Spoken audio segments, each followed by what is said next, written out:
brought you on because you finished The Last Guardian, correct? Yeah, we both did, Peter and I. Yeah, I want to talk about The Last Guardian because, Pete, you reviewed it. You gave it a 9 out of 10. You really love this game despite a lot of shortcomings, which you know, like the people sitting around you in the office, like it sounded like you were frustrated most of the time, but then after, you know, we really dove into what you thought about the game and you like can't say enough good things about it. Yeah. What is it about this game that you can't, like, you're glowing about? It's pretty simple. It's Trico.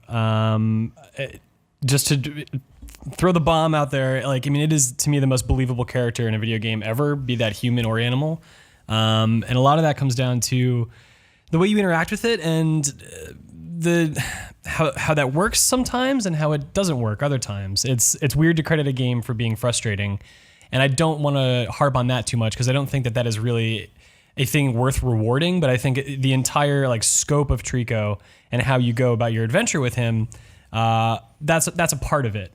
And the adventure as a whole is just incredible because you start off with this beast that you don't understand, that you're really impressed by, and then by the end of the game, you know, after all these trials, it's your best friend. And you guys have been through a lot. You've changed as character. Well, Trico changed the most, but I guess you, the player, kind of changes. You know, like I brought a lot of myself into the relationship. As you guys know, I tend to fly off the handle at times, and put it lightly.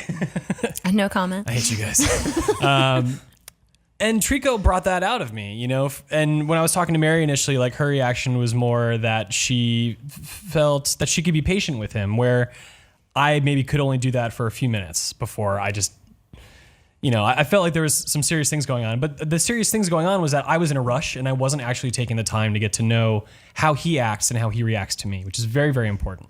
Obviously, you can't speak for the developers. Do you think any of that was intentional, or do you think this was like flaws in the game, like this frustration that you felt? I think it's a mix of both. I think it's primarily intentional. I mean, Ueda spoke for himself when he said that Trico will not respond to you the first time all the time. Okay. And there seems to be a progression there. And at some point in the game, it's sort of like hinted at that, like, hey, maybe you have more control over him now than you did before.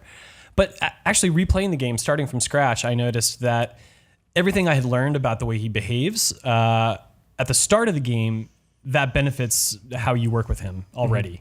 Mm-hmm. So it's in there, and I think it's intentional. When the game has like technical blips, or maybe his tail doesn't fall the right way and you can't get him to like move to get it to fall where it should, you might not be able to determine the next step in a puzzle. Mm-hmm. And because there are so many like false paths or solutions in this game where you think you've identified something, but you don't know if it's right, but you need Trico to help you figure that out. When those technical blips happen, that's definitely not intentional, and that feels kind of shitty. But again, I've never felt so connected to a character in a video game. Yeah, when you had first beaten it and you were like in the process of writing your review, you kept talking to everybody in the office saying like you would start a sentence and be like, this is going to sound hyperbole or cliche, but like, again, like this is seriously the most connected I've ever been to a character. This is like it. I think you used like the term like living, breathing or something similar that we don't like to use, but you said in this case it was actually apt. And yeah, I know you were kind of like stumbling over yourself, but like, no, seriously, I really got attached to Trico, and I want to go back and play the game just to experience that again. For all the weird things that come from your cooperation, if you just focus on what Trico does and how he acts, he never really like clip, like, well, maybe he'll clip, but like he'll never like glitch out, or like his AI never seems confused. Like it's just so convincing, the fact that he doesn't care what you want. It doesn't feel like the game is doing it by mistake.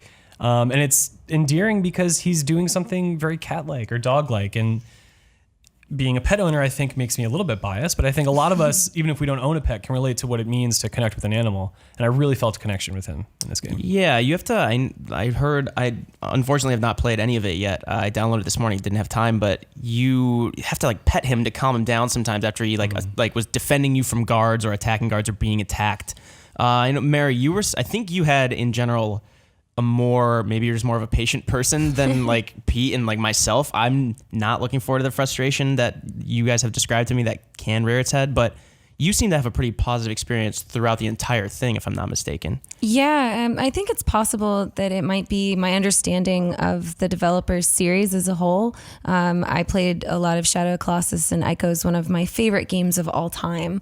And those games are also they're all in the same vein, which is environmental based puzzles where your goal is not always clearly defined. I remember vividly, I told Peter this when we were talking about the game, that I hated Ico for the first 2 hours. I hated it. I couldn't wrap my mind around it. I didn't understand what it was trying to tell me to do. I was really confused. And I think it was almost like a switch in my brain, like learning another language, when I started to realize this is the puzzle. The puzzle is figuring out what I do next and how I deal with these situations, these frustrations. So in Ico, like, you're constantly pulling this girl. That can seem really frustrating, that you're constantly just helping this helpless girl. This is a part of the bonding experience between this character. Similarly, in this game, when you're talking to Trico and he's not listening, you can easily get frustrated and say, obviously, like, this game isn't doing what I want it to do. But it's really more about coming to terms with the fact that you don't always get what you want. Sometimes this is because you haven't done it the correct way. You haven't talked to him. You haven't coaxed him. Sometimes you're actually doing the wrong thing and you just haven't come to terms with that yet. You haven't realized that you actually need to go through a different corridor in order to get him to be propped up on the correct pillar that you need. So this is about experimentation. It is a bit of trial and error. But most importantly, I think it's about exploration, both of your environments and figuring out what you're working with, where you're meant to go, and both exploration of yourself and this character that you're dealing with. It's amazing to me. I can get frustrated too, and I did. There were times when I was like, I don't know what to do. Trico, you're being a real butthead right now. He's just scratching his ear. I know I'm supposed to jump up here. I often found that it was something I was doing. And that's really reflective, right? When you get frustrated with someone and then you realize, oh yeah, it was me.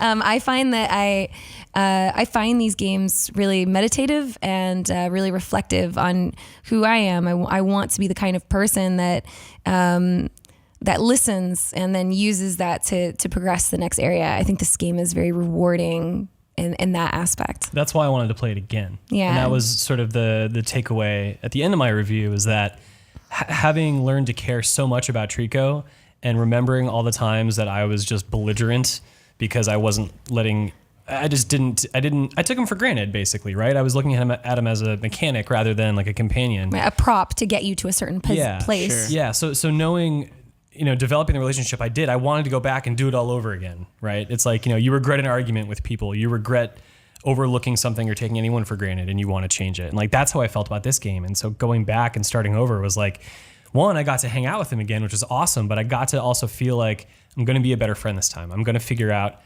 how I can give Trico what he deserves, because he, over the course of the journey, changes to not only fight for himself or work for his own interests, but to work for yours and to get past his own hangups to do so. And you grow to appreciate that. And you think, man, if he can do that for me, what can I do for him? Yeah, so the focus of the game, obviously, and like a major, asset of it is the relationship between the boy and Trico. But of course, when I think back on like Ico or Shadow of the Colossus, there is an overarching story that isn't immediately apparent, especially in Shadow of the Colossus. Like, there's no point in like spoiling or anything, but like stuff happens later on that kind of sheds light on what you were doing and gives it new context. And Shadow of the Colossus is one of my favorite games, if not my favorite game, and I love that. Without spoiling anything, obviously, was there anything in The Last Guardian, like, does the story go somewhere, or is it really just focused on this like finite relationship? Is there a broader story at play, or like what'd you think of that, the narrative in general? There is a broader story. It's what you're not given much to begin with, and what you get at the end is both the information that provides context, and then the next step in that journey, which is like the culmination of everything you've done. Which seems super interesting.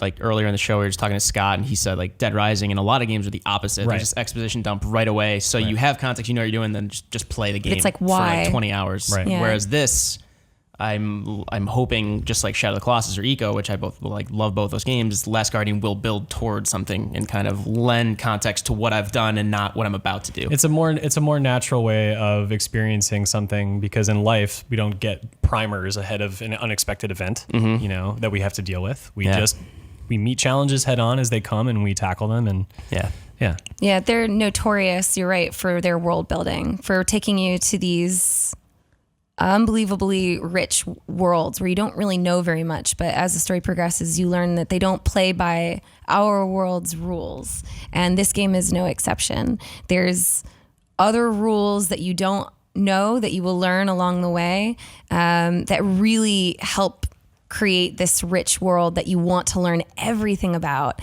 and it kind of just trickles information to you piece by piece. But it really truly is a fascinating world that you want to learn more about. And even when the game is over, like, I wish there was so much more that I could learn. It's a really fascinating area, and just like their previous games, I think you'll find everything you learn about that world is pretty interesting. Yeah, I do want to touch on, the running joke lately has been we've been waiting so long for Final Fantasy 15 and The Last Guardian. Now, like, it's a 1-2 punch. We have both of them within 2 weeks. And as a reviewer, you don't take the development process into play with your opinion of the game, right? It's what is the game in itself. But I'd be remiss if we didn't talk quickly about, like, this game has been in development for just as long as Final Fantasy 15, if not a little bit less longer, like almost a decade maybe. Yeah, it's super. Yeah, roughly. It's like it's I don't even know like what I want to ask, but it's just crazy that we have this in our hands finally, and like it started its life as a PS3 game. Yeah. Like Shadow of the Colossus kind of like closed out the PS2 life cycle. Like, I don't know, what's it like? Do you think like this feels like a PS4 game in total, or does it show that this began its life so long ago? Or if you didn't know that, would you notice? Right. No, if I didn't know that, I don't think I would notice. There's not many artifacts in the game that I can look at and say, oh yeah, that's clearly evidence of like this project's beginning phase or something like that. Final Fantasy 15 you could look at and you could say, yeah, I see like the two different phases of this game in one game that's tied together decent enough. But the magic behind I was about to say Shadow of the Colossus, Last Guardian, I think is evident because the PS4 is able to actually give life to something like Trico, where it's not just, an image of feathers painted on his body. Every feather moves independently on his body. And that just like really like adds to the realism of the character, which is so important because it's not just the way he behaves, it is the way he looks as well. And I don't believe that the tech of the PlayStation 3 could have handled all that independent, what seems to be physics-based animation. And yeah, like there are a few scenes that do have some slowdown, and so like, but even those scenes don't have. It's like more like lighting than anything else. So like, I'd be shocked to see what this game looked like on PlayStation 3. Yeah. I don't think there's any way it would have worked. No. I mean, you look at some of the scenes that are later on, you're talking about like vast open vistas. And you need that. Yeah. If there's like pop in, you lose it. Yeah. You can see like things really far off in the distance, important things sometimes where they're trying to hint at things, and really fine, thin wires that you're kind of precariously balancing on, and all that stuff in these giant open scenes with incredible lighting effects, and some of the best if I've ever seen grass and leaves in a the game. Leaves you climb. Yeah, that are just incredible with the way they move with the wind. I mean, you're not just talking about Trico is something to be commended. I think that's true, but in general, I think this is one of the most beautiful games that's like out. It's just stunning what they've done to it, and I think it could have only been on the PS4 at this point. Awesome. Yeah, so that's The Last Guardian finally in our hands after about 10 years. But Pete Brown's full review is up on GameSpot.com. He gave it a 9 out of 10. He loved this game despite a few frustrations, but the year's almost over, and this is one, seems like it's very well worth playing. You can go read the full review and leave your thoughts in the comments below.